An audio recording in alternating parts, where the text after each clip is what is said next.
नमस्कार जय Jagannath Odia health tips channel T को आपण मानकु स्वागत। सिझाइला बेले कड़ाई रे अंडा फाटी जाउछि एही उपाय आपणांतु।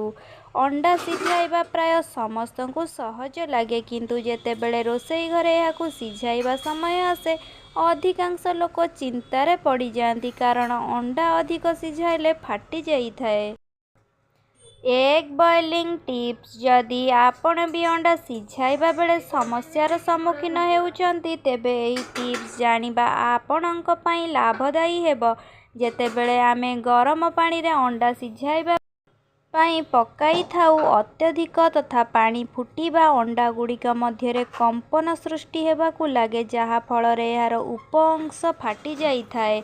एग बॉयलिंग टिप्स ए स्थिति रे आपण जेतेबेले अंडा सिझाउचंती एहाकु कड़ाई रे मझिरे मझिरे पिठा पातिया रे एपट सेपट करने को भूलंतु नहीं। तेबे एही समय रे अंडा रे कंपन सृष्टि हेबो कि नहीं एही प्रश्न मन को आसी थाए। अंडा सिझाइबा समय रे फाटिले एहार स्वाद भिन्न होई जाई थाए एणु अधिकांश लोक अंडा सिझाइबा समय रे एहा जेभଳି न फाटिबो सेथिप्रति ध्यान देई थांती। एग बॉयलिंग टिप्स आज आमे आपण को विश्वस्तरीय शेफ मानक द्वारा व्यवहृत अंडा सिझाइबा टिप्स विषय रे कहिबू। एही टिप्स आपणाइले अंडा सिझाइबा समय एहा केबे भी फाटिबो नहीं। खाली सेतिकी नुहे एहा द्वारा सिझा अंडा चोपा छड़ाइबा मध्य सहज होई।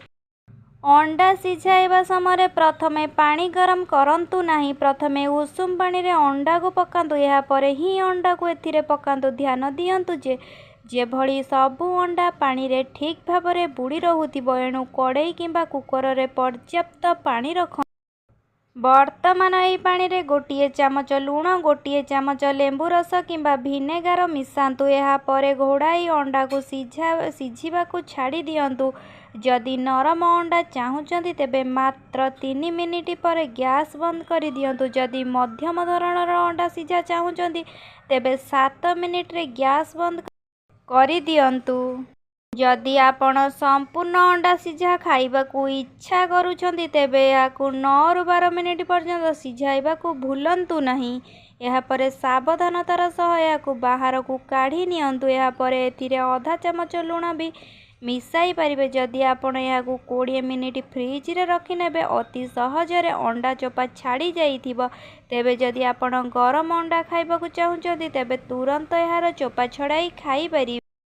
एभली भाबरे अंडा सिझाइबा समय एहा कदापि फाटिबो नहीं। एहा छड़ा अति सहज रे आपण एहार चोपा छड़ाई पारिबे।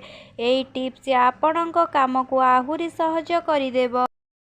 सिझा अंडा स्वास्थ्य पई बहुत लाभदायक होई थाए तेणु आपण प्रतिदिन गोटे लेखा सिझा अंडा खाई पारिबे किंबा जो मानकर कोलेस्ट्रॉल थिबो सेमाने सप्ताह को 2 थर अंडा नेई पारिबे। एबे आमे रहुचु पुणी नुआ वीडियो नहीं आसीबे। आम चैनल को लाइक सब्सक्राइब जदि करि नाहांती निश्चित करिदेबे।